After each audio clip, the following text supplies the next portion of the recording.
ನಮಸ್ತೆ, ಮಂಗಳವಾರದ mini blog. ಇವತ್ತು ನಾನು ಉಟ್ಟಿರುವಂಥ ಸೀರೆ ಯಾವುದು ಅಂದರೆ ನನ್ನ ತಾಯಿ ಕೊಟ್ಟಿರುವಂಥ ಸೀರೆ. ಯಾವ ತಾಯಿ ಅಂತ ಅಂದ್ಕೊಂಡ್ರ, ನಾನು ನಂಬಿರುವಂಥ ವರಾಯಿ ಅಮ್ಮನವರು ನನಗೆ ಈ ಸೀರೆನ ಕೊಟ್ಟಿದ್ದಾರೆ. ಇವತ್ತು ಆ ಸೀರೆನ ಉಟ್ಕೊಂಡು ನಾನು ಪೂಜೆ ಮಾಡೋಣ ಅಂತ ಪೂಜೆ ಮಾಡೋಕ್ಕೆ ಸ್ಟಾರ್ಟ್ ಮಾಡಿದೆ. ಈ ಸೀರೆನ ನಾನು ಉಟ್ಕೊಂಡಾಗ ಎಲ್ಲೋ ಒಂದು ಕಡೆ ಮೈ ರೋಮಾಂಚನ ಆಯಿತು. ಮತ್ತು ಇವತ್ತು ತುಂಬಾ ಖುಷಿಯಾಗಿದೆ.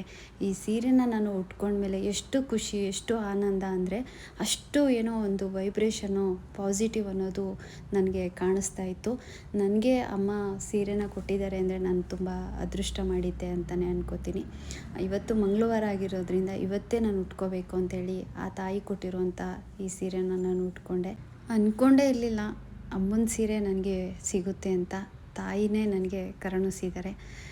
ಯಾವುದು ಯಾರಿಗೆ ಏನು ಸೇರಬೇಕು ಅನ್ನೋದು ಎಲ್ಲ ಒಂದು ನಿಶ್ಚಯ ಭಗವಂತ ಬರೆದಿರ್ತಾನೆ. ನಮ್ಮ ಕೈಯಲ್ಲಿ ಏನೂ ಇಲ್ಲ. ಏನೇನಾಗಬೇಕು ಎಲ್ಲ ಒಳ್ಳೆಯದೇ. ಇವತ್ತಂತೂ ತುಂಬ ಮರೆಯಲಾಗದ ದಿನ ಅಂತಲೇ ಅನ್ಕೋತೀನಿ. ಅಷ್ಟು ಖುಷಿಯಾಗಿದ್ದೀನಿ. ನನಗಂತೂ ತುಂಬಾ ಸಮಾಧಾನ, ನೆಮ್ಮದಿ ಅಂತ ಅನಿಸ್ತಾ ಇದೆ. ಆಮೇಲೆ ಪೂಜೆ ಎಲ್ಲ ಮುಗಿಸಿ ರಾಯರ ಪೂಜೆನೂ ಕೂಡ ಮುಗಿಸ್ದೆ. ನಮ್ಮ ಕೈಯಲ್ಲಿ ಏನೂ ಇಲ್ಲ, ನಾವು ನಂಬಿರೋ ದೇವರು ನಮ್ಮ ಕೈ ಬಿಡಲ್ಲ ಅನ್ನೋದಂತೂ ಒಂದಂತೂ ಸತ್ಯ. ಇವರು DTTC ಮೇಡಮು. ಇವರು ನಮ್ಮ ರಾಘವೇಂದ್ರ ಸ್ಯಾರೀಸ್ ಪಾರ್ಸಲ್ನೆಲ್ಲ ಇವರೇ ಎಲ್ಲರಿಗೂ ಕೂಡ ಇದು ಮಾಡೋದು, ಕಳಿಸ್ಕೊಡೋದು ಕೊರಿಯರು. ನಾನು ಇವತ್ತು ಪೂಜೆಯಲ್ಲಿ ಲೇಟ್ ಆಯಿತು ಅಂತೇಳಿ ಅವರೇ ಇವತ್ತು ಕೊರಿಯರೆಲ್ಲ ಬರೆದು ಸ್ವಲ್ಪ ನನಗೂ ಕೂಡ ಹೆಲ್ಪ್ ಮಾಡಿದ್ರು. Thank you so much ma'am.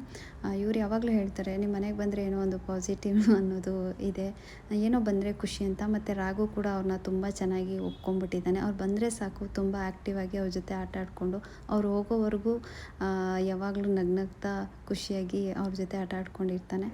ನಾನು ಕೂಡ ಇವತ್ತು ಸ್ವಲ್ಪ ಲೇಟ್ ಆಯಿತು, ಹಾಗಾಗಿ ಬೇಗ ಪಾರ್ಸಲ್ಗಳನ್ನ ಕಳಿಸ್ಕೊಟ್ಬಿಡೋಣ ಅಂತೇಳಿ ನಾನು ಕೂಡ